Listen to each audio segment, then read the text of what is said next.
Alright, BBPN guests here. Okay, so you saw the craziest game there. And boy, now we're going to get to review your final 8 teams going into the playoffs here for BBPN Season 7. And oh, what a bloody mess this was this season. There's been throws, there's been cons, there's been gerbils indeed. Alright, let's get to the intro there. And then we'll start taking a look at our teams here. Okay?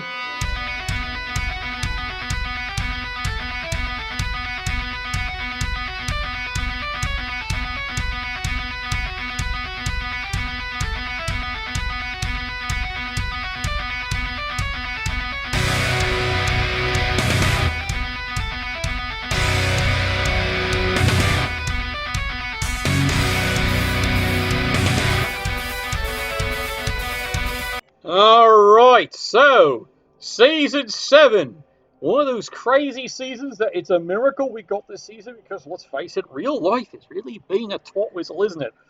Well, everyone's doing their best there, and, everyone's staying safe. So there we are. Behold, our 8 teams. And what a mess it is. Alright, we're going to start this off very cheesily, of course, because we're going to start off with your star, number 1. Here they are. It ain't easy being cheesy. This Skaven squad that can't believe it, and they're here. 1620 TV, 70k. Let's actually review the roster and the club here. And you're going to see a phenomenal team that, time and time again, ran the score, but surprisingly enough, isn't the number... Well, they are the number 1 team, but the only way they became number 1 team is because, well, of what happened in the last broadcast there. So let's take a look here at what happened there. You can see here, Storm Vermin, this is the kill piece there. He's been doing a great job. He's got a twin over there on the Underworld team, and don't worry, by the sounds of it, they're going to be facing off. Yep, that is what's going to happen there. And then, of course, the other one there, he's learning next to his brother there. They're all from the same pack. And then, of course, the Gutter Runners. This is where this team absolutely stuns. And you can see here, look at it, Blodge, sidestep. The wrestle there, it's what they call a wadger or something like that there. And of course, the tickle, that's his job, stop people scoring. And then of course, this is the twat that goes in and actually steals your balls all day. But you can see there, yeah, it's taking a bit of a movement decrease. Not his movement 8, lads. I don't think that's really slowing him down that much there. And then you can see, this is how the rest of the team's designed it. You can see the thinking. The team is designed for one purpose and one purpose only. Knock the ball carrier down any way you can do it. And that does the business, and the Gutter Runners go and score. And that has led to, as you can see, one hell of a history. And look at this final statistics here. 9 wins, 2 draws, only the 1 loss. And that's why they were so clenching their butt cheeks the way this season was going there. And as you can see there, yep, they do have it up to, yes, Chester's Field, level 2, and they do have a magician. So, yep, guess what's going to happen during the game? Free wizard for both teams. Yeah, oh, God, he's going to love his first matchup there. Because who is he facing here in going to be round 1 of the playoffs here? Yep, that amazing sensation there. People have loved this team out of the Hooligan division. And you saw the battle royale they had there. Didn't have enough to win it. But you know what? I don't think they mind at all there. 1340 TV here, 60k. Let's take a look here at the team here. His problem is, and he's the first to admit it there, he's had deaths. And you saw what happened in those last 2 games there in the Hooligan division, especially Underworld. He lost his good goblins. He'd been building up some pretty good ones. They're all dead, Dave. He's dead, you're dead, they're dead. Everyone is fucking dead, Dave. I broke your stupid crap, moron. Yeah, that sums it up right there. But this is where this team also excels. Not just the coach. Don't get me wrong here. The coach is the main reason this team is absolutely here. Because God, does he push this team to its absolute limit here. But there's a reason why he pushes the limit, because it's Underworld. That's how you play it. Risk is the business.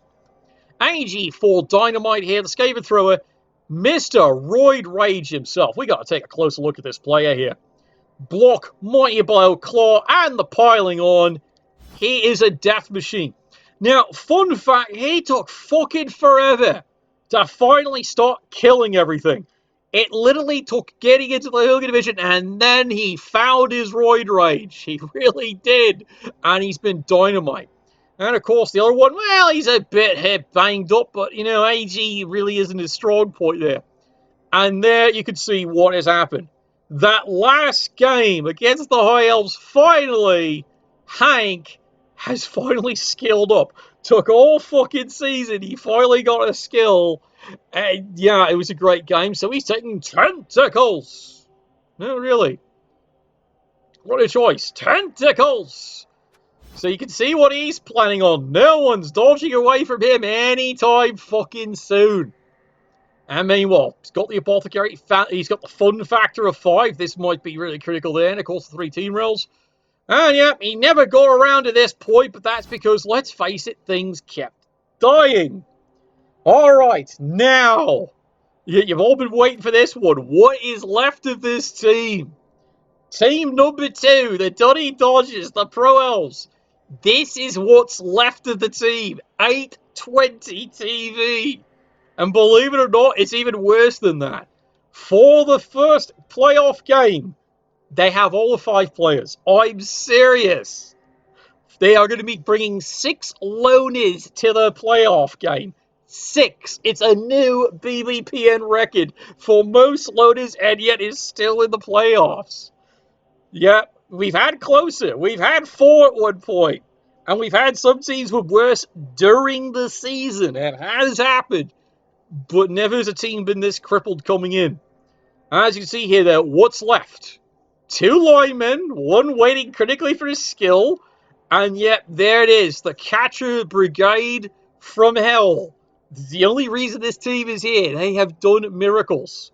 And yeah, you can see the final statistics at the end there, 8 wins, 2 draws, 2 losses, and yet mysteriously, because of their final record, they sit there at round 2 because they're the only ones that came out of that whole fucking division on top because they managed to get the 1 final. Of course, they got no stadium, the Veteran White Greens. They got no money. They've been replacing players, and you can see they're still having to replace players.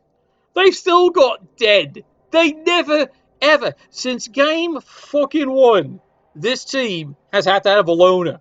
I'm serious. They never got out of having loners. 3 rerolls. They've still got what fucking good are you?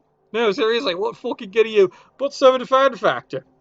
And who do they get the pleasure of facing? It's the fucking worst nightmare. Yep. The High Elves. Yep. Came out of the Hooligan division. We're predicted. Yes, definitely highly predicted there. And yes, 1390 TV, 80k. And they're coming in with a pretty solid roster. 7, 8, 9, 10. Now, the scary part is they actually have to hire a loner coming into this game here. So they're going to be giving pretty much, yeah, it comes up to, what is it? Almost 600 TV in incentives over to the Dunny Dodgers, to the Pro Elves. Now, mind you, the Pro Elves have to spend 360k of that hiring loners. So they don't really get to keep it, do they? They love to spend it on something else. Nope. They have to blow it all on ale and whores. So, well, that's basically the idea. Let's study the team here. You can see in the coach's hands here why this team came out of the Hooligan division in rather decent shape. And they did a great job. In fact, they're still horrified. They can't believe they got in there. High Elves are, there's a reason why they're, of all the Elf teams, they're the Tier 2 team. Anyone who's actually played High Elves seriously starts realizing it. They need development. They really do, because out of the box, the High Elves are extremely expensive and don't quite do enough. And the critical part, really, I think, keeps coming down to the catches, because the catches don't start with dodge. As you can see here, yeah, he's got dodge on them now, but he's had to spend a skill. It's always the first one. Now, admittedly, strength 3, movement 8, absolutely fan-fucking-tastic, but they don't start with dodge, unlike the gutter runners. So guess what has higher survivability? You got it, Pontiac, the gutter runners. And yet, for the price, you know, it really is one of the biggest frustration for a higher. That's why they're a Tier 2 team. But studying the team here, as you can see, he's got the howitzer. God, is he ever a howitzer? You just take a look at the skills he's got there, you know? He's got accurate. Of course, he's got block because he's had to, because he keeps getting pummeled. And yes, he's actually suffered an armor decrease, so he's down to 7. But he doesn't hang out on the ball for that long anyway. And meanwhile, this is where he just excels here. AG5 blitzes. So guess who cage dies all the time? And in his hands, oh, they'll do it all right. They'll cut corners, and they'll come in, and they'll steal a 1 die, sometimes 2, depending who's got the ball. And they usually get it free. And if the ball's free, they get it, and they get to these lads, the ball's gone. Time and time again. The lineman, you can tell he doesn't really give a damn about. They're just there to fill a place. This he's missing. And he's really not happy about that, but I don't think he's really worried about it. As for Club, never got around to updating it there. So yeah, he's got an easy matchup, he feels, on the going after the Pro Elves. Alright, now let's take a look at who everyone thought was going to be the #1 team. And believe it or not, they came in, well, you got it, 3rd. Yep, you got it, 3rd. The Amazons. Their only loss you just witnessed. That was it. That was the one loss. Let's take a look here at the roster here of this amazing Amazon team. And the coach himself is amazed they're alive at this point here. 4 rerolls. Heavy on the rerolls, but as you saw, they don't really need them. The Apothecary never really used much. Again, that has been a pretty solid season. It's because he hasn't had to replace players.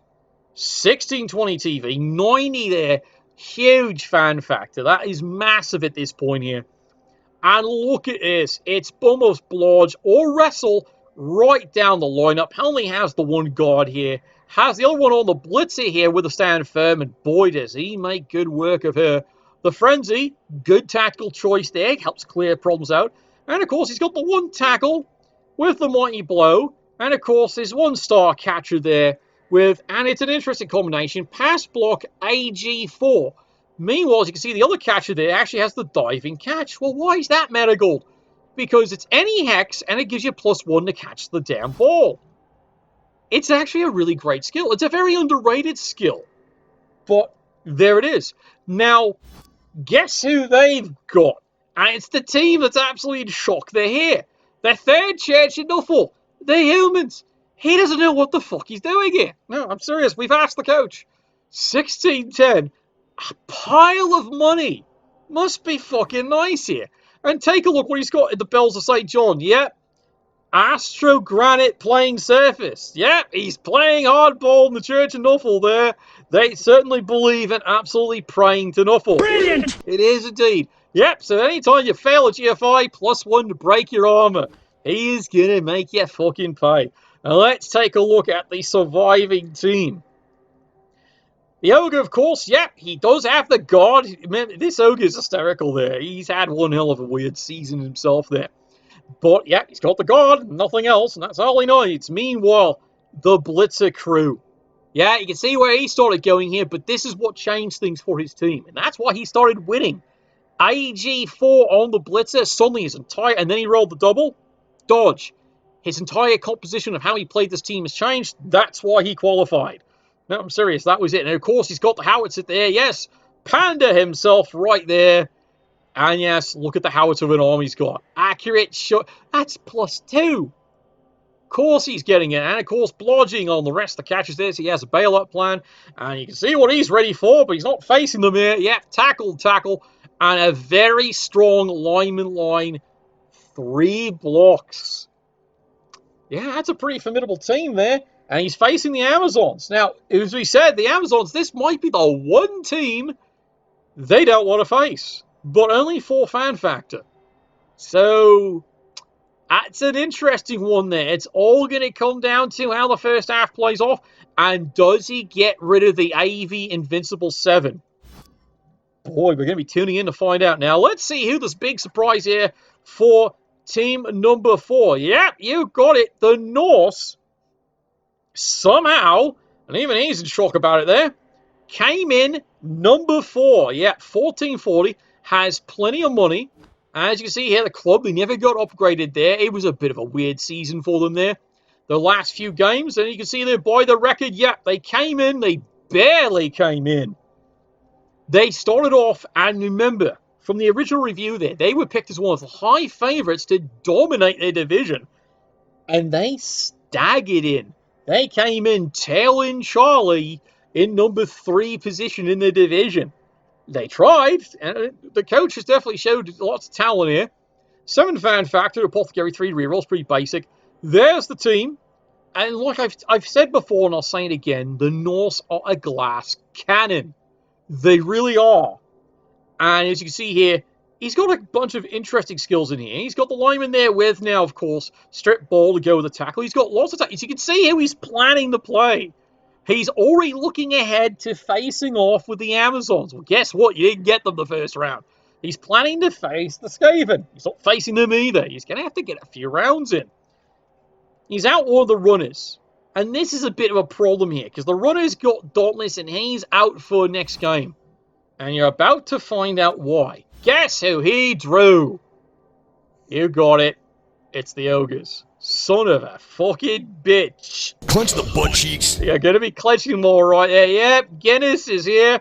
No, it's not Yorick. Yep. That's not a misprint, lads.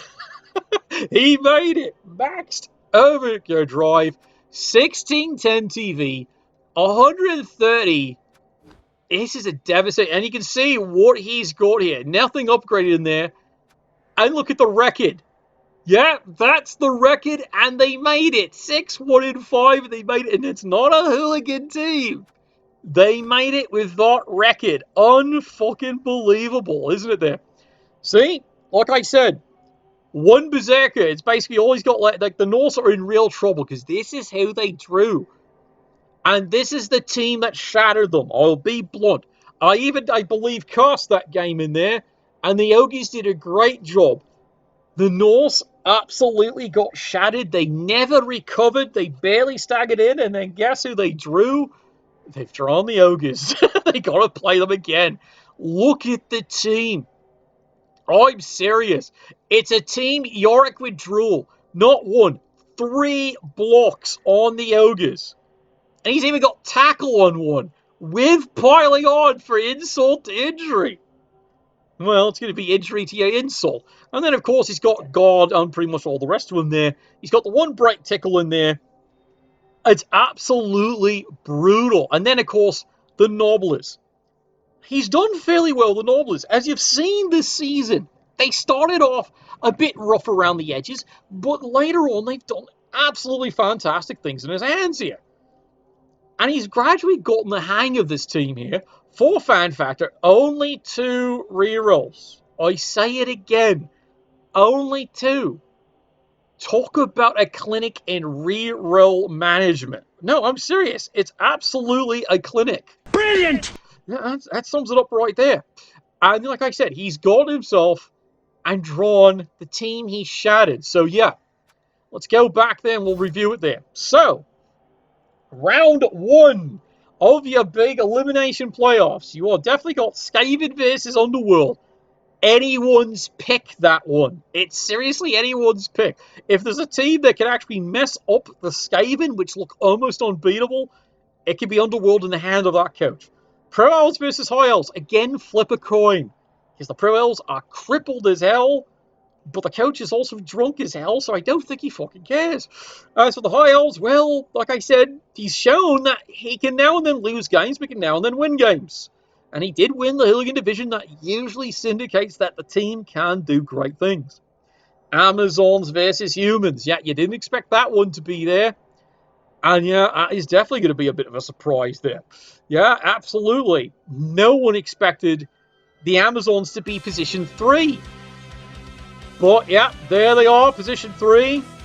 And yeah, they're going to have to go and play the humans. And the humans, as you saw, have 2 tackles. They might actually beat them. Well, we'll see. That's what you have playoffs for. So again, flip a coin. And of course, the greatest match of all. This is going to be expected the most bloody match. If you thought the last one was bad, we're all high expectations. Ogres versus Norse. The glass cannons are rematching the Ogres. Can the Ogres do it? Whew. Anyone's flip of the coin there. It all depends who shows up in there. Oh, it's going to be a live or die battle for the playoffs there. Well, thank you all for tuning in. There is your review. I know it was definitely down and dirty. And yeah, we're going to be changing that to the playoffs there. We're going to have fun, and we'll see how soon the playoffs do get started. You'll be watching it all here, and we'll see how crazy this actually gets.